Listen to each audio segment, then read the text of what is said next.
On a parlé transport il y a quelques jours sur Radio Val d'Isère. On va maintenant parler de la fibre optique. C'est un sujet qui occupe Val d'Isère depuis des années. On en parle depuis très longtemps. On va voir où on en est aujourd'hui. Apparemment, les choses évoluent pas mal. On en parle avec Thierry Ballambois. Bonjour. Bonjour, Valentin. Alors, bien sûr, je vous présente à nouveau. Vous êtes élu au conseil municipal et vous vous occupez un petit peu de tout ce qui est technique, notamment du côté des travaux de la municipalité. La fibre optique, ça fait 8 ans que je suis à Val d'Isère. Ça fait 8 ans que j'en entends parler. Un serpent de mer, comme on dit dans le milieu. Où est-ce qu'on en est aujourd'hui de cette fameuse fibre? Très bien, là on parle de la fibre optique qui est déployée pour aller chez Monsieur Tout-le-Monde, qui va donc connecter sa fibre optique à sa box. C'est ça, parce que pour l'instant, il faut préciser, on avait la fibre qui existait notamment sur le Critérium et pour les professionnels depuis plusieurs années. Il y a de la fibre à Val d'Isère depuis longtemps. Mais là, c'est un plan spécial, qui est un plan national, au niveau de la nation, de l'État. Il y a la volonté de déployer la fibre dans les appartements de Monsieur Tout-le-Monde et de Madame Tout-le-Monde, partout en France. C'est un projet considérable, très long, mais très important, qui se traduit, pour ce qui concerne Val d'Isère, par le pilotage du département de la Savoie, qui a une organisation qui s'appelle Savoie Connectée, dont le rôle est de piloter le déploiement de la fibre. C'est donc pas directement Val d'Isère qui est en charge, mais c'est donc le département de la Savoie.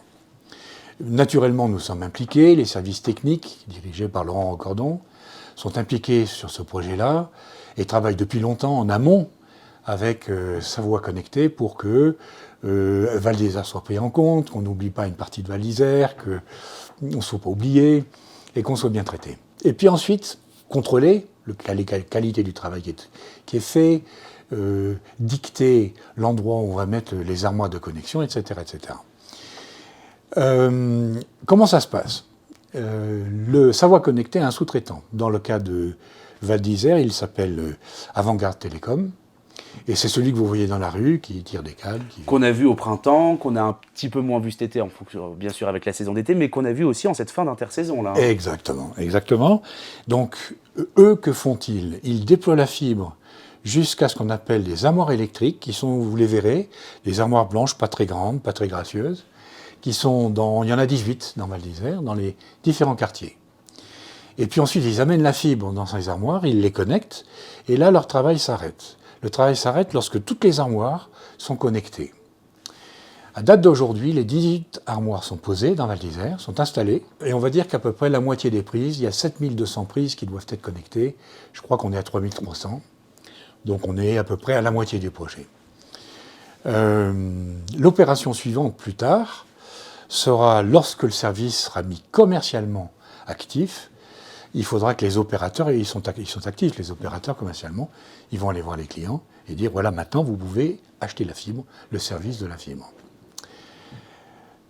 Le projet de l'automne s'est terminé de façon abrupte parce que la saison touristique arrivait. Le maire a donc décidé et demandé à Savoie Connectée d'arrêter tous les travaux, c'est-à-dire ça, naturellement le génie civil, mais également la connexion, le tirage de câbles, enfin tout ce que vous avez vu. Du jour au lendemain, ça a été arrêté, afin que, premièrement, nous soyons en position de faire du tourisme, et aussi pour ne pas gêner les socioprofessionnels qui sont au service du tourisme. Oui, parce qu'on l'avait vu, notamment juste la veille de première trace, quand toutes les camionnettes des marques arrivaient, on avait un gros trou sur le front de neige avec des gens qui installaient encore. C'est vrai que la veille d'une ouverture, ça faisait un petit peu bizarre. Oui, mais bon, il y a eu une demi-journée de décalage simplement parce que c'est des grandes maisons, c'est des grandes organisations, et vous savez, c'est comme entre le cerveau qui donne un ordre et l'extrémité du bras, ça prend un peu de temps, mais ça a été vite corrigé. Aujourd'hui, c'est absolument arrêté. Donc là, vous dites que dans toutes les armoires, la fibre est arrivée. Mais nous, ce qui nous intéresse, comme vous l'avez dit, c'est que ça arrive chez monsieur et madame tout le monde, pas que ça arrive aux armoires. Donc j'imagine qu'il y aura encore un dernier câble à aller tirer, non? Ah oui, bien sûr. Donc comment ça va se passer à ce moment-là? À un moment donné, le Savoie Connectée va donner le top départ. Leur décision. Nous ne sommes pas partie prenante dans la date, donc je ne donnerai pas de date. À partir de cette date, ça veut dire que techniquement et commercialement, les opérateurs peuvent vendre à Valentin le fait qu'il va connecter sa box à l'armoire qui est en bas de chez lui. Ce serait bien. Ouais. Alors, ce jour-là, on peut penser que les opérateurs seront assez prompts pour vous approcher et vous dire, voilà, on a une offre fibre qui coûte tant par mois, ça vous intéresse pas. Et il y aura un tout petit travail à faire, c'est les derniers mètres dont vous parlez. Ça, c'est pas compliqué. On va se connecter à l'armoire qui est en bas dans la rue, et puis on connecte, alors soit la copropriété, car certaines copropriétés vont dire, la copropriété dans son ensemble, après avoir validé ça en assemblée générale, va acheter la fibre, soit même un individu dans la copropriété qui va commander un câble, qui n'est pas bien gros, hein, c'est un câble qui est gros comme ça, et qui va monter jusqu'à la box. Et qui passe dans des fourreaux qui sont déjà installés? Non, oui, alors jusqu'à l'immeuble, oui, on utilise des fourreaux qui en général sont en place, mais ensuite dans l'immeuble, vous verrez des petits bouts de câble, mais c'est tellement fin que ça se voit à peine, qui sont dans les infructuosités, qui finissent chez vous et qui rentrent dans votre box. Alors justement, cette fibre est arrivée à Val d'Isère, mais par où est-ce qu'elle est arrivée? Parce qu'il y a quelques années, on parlait de l'installation de la fibre sur le col de l'Iseran. Il y a eu des travaux pendant des étés sur l'installation de cette fibre parce qu'elle devait boucler par la Maurienne. Expliquez-nous un petit peu tout ça. Oui, c'est très malin. En fait, il y a deux vallées. Vous avez la vallée de la Maurienne, jusqu'à Bonneval-sur-Arc, un peu là, et puis vous avez la vallée de la Tarentaise jusqu'à Val d'Isère et le Fornay. Et ces deux impasses. Et en télécom, on aime bien les redondances, c'est-à-dire, il y en a un qui ne marche pas, on va utiliser l'autre. Pour ça, il faut connecter les deux extrémités. Ça a été fait. Donc, il y a une fibre qui a été tirée depuis le Fornay jusqu'à Bonneval-sur-Arc et qui permet de connecter ces deux bras. Cette fibre passe en particulier, enfin ce câble, passe en particulier par les installations de la STVI pour toute la partie Val d'Isère. Et donc le réseau est redondant, c'est-à-dire que si un jour il y a un gros accident en Maurienne qui fait que la fibre ne passe plus, eh bien Bonneval-sur-Arc pourra être alimenté par Val d'Isère ou l'inverse. Très bien, puis pour terminer, je voulais également vous demander, parce qu'au moment d'évoquer ce sujet de la fibre, j'ai quelqu'un qui est venu me voir pour me dire « c'est très bien de développer la fibre, de nouveaux réseaux, mais il faudrait déjà que les réseaux fonctionnent ». On s'en souvient, on a eu des problèmes du côté du Fornay en ce tout début de saison. On a régulièrement des coupures sur Bouygues et SFR, notamment pendant les intersaisons. Ça, il faut bien rappeler que ce n'est pas la mairie qui décide comme ça, un petit matin, d'aller couper le réseau. Non. Ce n'est pas vous. Non, on peut faire un rappel quand même. Toujours au niveau politique. Le maire est très clair. Le maire, il dit simplement, moi je ne veux pas que Val d'Isère soit en retard sur les télécoms. Moi je veux que Val d'Isère soit au maximum de ce qu'on peut faire.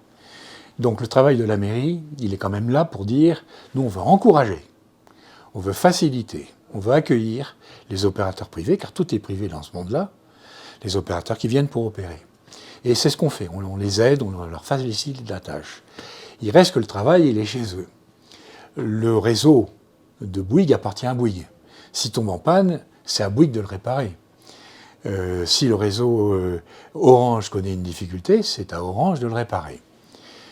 Naturellement, on a notre part à jouer parce que si à un moment donné, la panne est liée à un incident qui est connecté, si je puis dire, à des choses qui concernent la mairie, les services techniques devront faire leur travail. Par exemple, quand il y a eu la question du Fornay, en fait, c'était lié à un chantier qui avait abîmé un câble, et donc la mairie, à ce moment-là, les services techniques facilitent la réparation. Mais tout en rappelant que les réseaux sont des réseaux privés, que la construction des réseaux, leur déploiement, comme ça s'appelle, c'est une affaire de privé, qu'ils louent des espaces privés pour le faire, et que l'opération, opérer ces réseaux est une opération privée qui dépend des opérateurs, et nous sommes juste facilitateurs. Et donc, pour résumer, ça ne sert à rien d'appeler Xavier à la mairie dès que ça coupe, ce n'est pas lui qui gère. Non, mais bon, vous pouvez toujours avoir, il faut appeler, et puis on est vite nerveux quand ça ne marche pas. Oui. C'est ce qu'on disait, on est vite tendu, donc c'est normal, il faut pouvoir contacter quelqu'un, mais la vraie personne à contacter, c'est votre réseau commercial. Notre opérateur. Votre opérateur. Eh bien, merci beaucoup, c'est beaucoup plus clair maintenant. Merci de nous avoir donné toutes ces infos aujourd'hui sur Radio Val d'Isère. À très bientôt. Merci beaucoup.